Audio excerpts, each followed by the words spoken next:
ជំរាបសួរបងប្អូនទាំងអស់គ្នាថ្ងៃនេះខ្ញុំនឹងបង្ហាញពីរបៀបធ្វើចេកចំហុយស្រូបខ្ទិះដូងបង្អែមមួយមុខនេះគឺស្រដៀងគ្នាទៅនឹងនំចេកបុកអញ្ចឹងគឺគ្រាន់តែខុសគ្នាត្រង់ថាចេកបុកគឺយើងបានវេចខ្ចប់ដោយប្រើស្លឹកចេកចំណែកឯបង្អែមចេកចំហុយនេះគឺយើងអាចប្រើជាកូនចានឬមួយក៏ថាសដើម្បីយកចេកនោះទៅចំហុយហើយយើងនឹងញ៉ាំជាមួយនឹងទឹកខ្ទិះដូងស្រូបពីលើជាមួយនឹងល្ងសខ្មៅឬក៏សណ្តែកដីតែប្រសិនបើបងប្អូនចូលចិត្តពិសាចេកបុកជាងគឺបងប្អូនអាចចុចនៅលើ link ខាងលើឬមួយក៏ link នៅក្នុងវីដេអូ description ដើម្បីមើលពីរបៀបធ្វើចេកបុកនោះចាឥឡូវនេះគឺយើងនាំគ្នាមកមើលគ្រឿងផ្សំដើម្បីធ្វើចេកចំហុយនេះគ្រឿងផ្សំដំបូងដែលយើងត្រូវការគឺជាចេកទុំមួយស្និតបន្ទាប់មកទៀតគឺជាគ្រឿងផ្សំដែលយើងត្រូវយកទៅលាយជាមួយនឹងចេកនោះមានដូចជាម្សៅអង្ករខ្សាយនឹងចំនួន40ក្រាមឬក៏1/4 ខាប់ម្សៅឆា40ក្រាមឬមួយក៏1/4 ខាប់ដែរស្ករស3ស្លាបព្រាបាយទឹកខ្ទិះដូង185មីលីលីត្រឬក៏2/3 ខាប់សាច់ដូងដែលកោសរួចហើយនិងអំបិលកន្លះស្លាបព្រាកាហ្វេចានេះគឺជាគ្រឿងផ្សំក្រុមទី2សម្រាប់យកទៅធ្វើទឹកខ្ទិះដូងមានដូចជាខ្ទិះដូងនឹង250មីលីលីត្រឬមួយក៏1ខាប់ស្ករស1ស្លាបព្រាបាយអំបិល1/4ស្លាបព្រាកាហ្វេស្លឹកតើយ3សន្លឹកហើយនិងម្សៅឆាចំនួន1ស្លាបព្រាបាយចានេះគឺជាគ្រឿងផ្សំក្រុមទី3ដែលយើងត្រូវរោយពីលើមានដូចជាល្ងសខ្មៅហើយនិងសណ្តែកដីបងប្អូនចង់ដាក់ក៏បានមិនដាក់ក៏បានតោះអញ្ចឹងយើងមកចាប់ផ្ដើមធ្វើទាំងអស់គ្នាជាដំបូងគឺយើងត្រូវយកចេកណាំវ៉ាដែលទុំនឹងមកបកសំបកចេញរួចហើយកាត់ជាកំណាត់ខ្លីៗតូចៗចំពោះបងប្អូនដែលស្វែងរកចេកណាំវ៉ាអត់បានទេគឺបងប្អូនអាចប្រើចេកប្រភេទផ្សេងក៏បានដែរតែអ្វីដែលសំខាន់ចេកនោះត្រូវតែជាចេកទុំទើបបង្អែមរបស់យើងមានរសជាតិឆ្ងាញ់ល្អចាអញ្ចឹងចេកដែលខ្ញុំបកសំបករួចហើយហ្នឹងគឺមានបរិមាណចំនួន1គីឡូកាត់ចេកតូចៗរួចហើយគឺបងប្អូនត្រូវច្របាច់ចេកនោះឲ្យម៉ត់ចំពោះសាច់ម៉ត់របស់ចេកគឺបងប្អូនអាចធ្វើទៅតាមចំណូលចិត្តបានចំពោះខ្ញុំវិញគឺចូលចិត្តនៅសល់ដុំចេកតូចៗនៅក្នុងនោះខ្លះ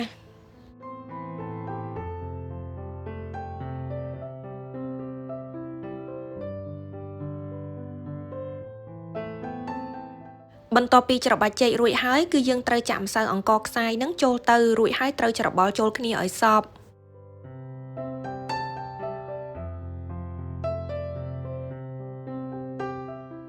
បន្ទាប់មកទៀតគឺត្រូវចាក់ម្សៅឆានោះចូលទៅរួចហើយត្រូវច្របល់វាឲ្យសព្វម្ដងទៀត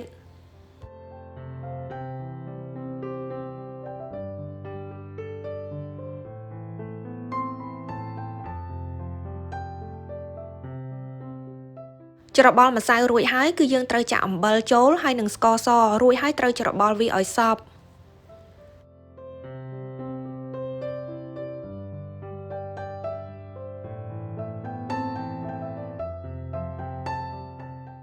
ស្ករជាមួយនឹងអំបិលបានរលាយសព្វហើយពេលនោះគឺយើងអាចចាក់ខ្ទិះដូងនឹងចូលទៅរួចច្របល់វាម្ដងទៀត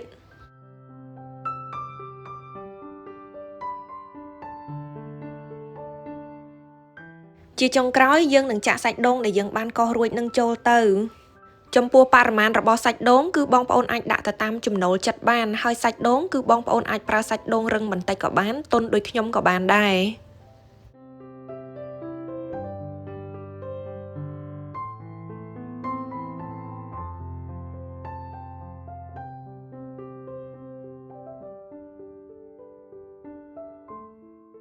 ចេករបស់យើងគឺបានច្របល់ចប់សពគ្រប់រួចរាល់ហើយអញ្ចឹងមុននឹងយើងអាចយកវាទៅដាក់ចូលថាសបានគឺយើងត្រូវយកប្រេងឆាបន្តិចមកលាបជាមួយនឹងថាសនោះដើម្បីនៅពេលដែលឆ្អិនគឺកុំឲ្យវាស្អិតជាប់ខ្លាំងពេកថាសរបស់ខ្ញុំគឺមានទំហំ22សង់ទីម៉ែត្រដូច្នេះគ្រឿងផ្សំទាំងអស់ដែលបានផ្សំចូលគ្នាហើយគឺអាចចាក់បានចំនួន2ថាសនេះ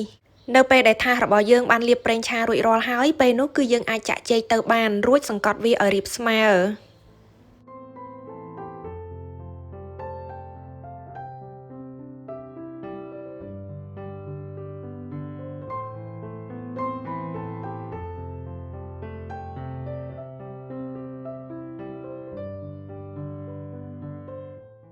បន្ទាប់ពីយើងសង្កត់ចេកនោះបានរាបស្មើហើយពេលនោះគឺយើងអាចដាក់បន្ទះចេកនោះពីលើបាន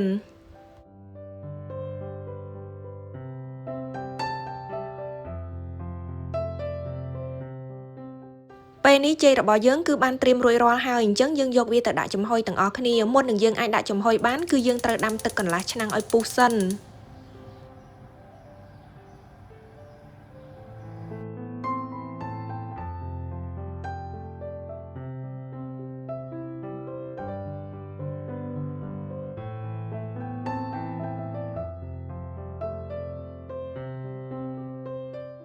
ចាយើងនឹងដាក់ចេកនេះចំហុយរយៈពេលពី40នាទីទៅ50នាទីកំឡុងពេលដែលចេករបស់យើងអត់ទាន់ឆ្អិនគឺយើងឆ្លៀតមកធ្វើទឹកខ្ទិះដូងឲ្យហើយជាដំបូងគឺយើងត្រូវចាក់ទឹកខ្ទិះដូងដែលយើងបានត្រៀមរួចនឹងចូលទៅរួចហើយកូរវាបន្តិចសិនចំពោះភ្លើងគឺយើងប្រើភ្លើងមធ្យម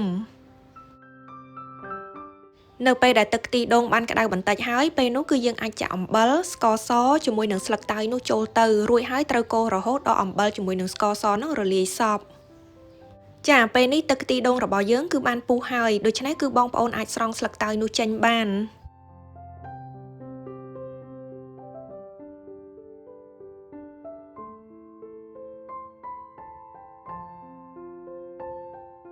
បន្ទាប់មកទៀតគឺយើងយកម្សៅឆាដែលយើងបានត្រៀមរួចនឹងមកលាយជាមួយទឹករួចហើយត្រូវកូរវាឲ្យសព្វបន្ទាប់មកទៀតគឺយើងត្រូវចាក់វាចូលទៅក្នុងទឹកខ្ទិះដូងនោះម្ដងបន្តិច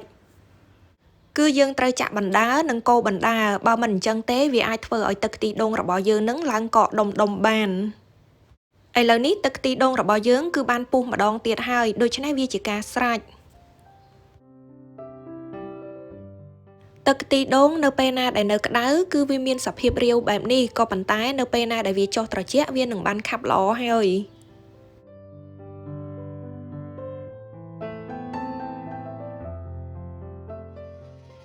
អញ្ចឹងយើងនាំគ្នាមកមើលចេកចំហុយរបស់យើងវិញពេលនេះចេករបស់យើងក៏បានឆ្អិនល្អដែរ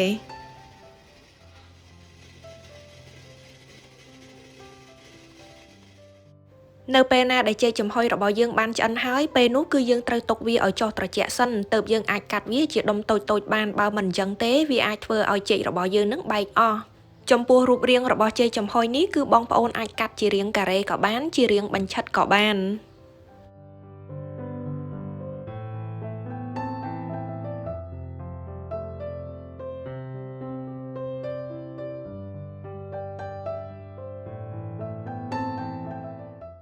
ពេលនេះចេករបស់យើងគឺធ្វើបានរួចរាល់ហើយជាចុងក្រោយបងប្អូនគ្រាន់តែយកទឹកខ្ទិះនោះមកស្រូបពីលើរួចហើយរោយល្ងបន្តិចឬក៏សណ្តែកដីបន្តិចវាជាការស្រេច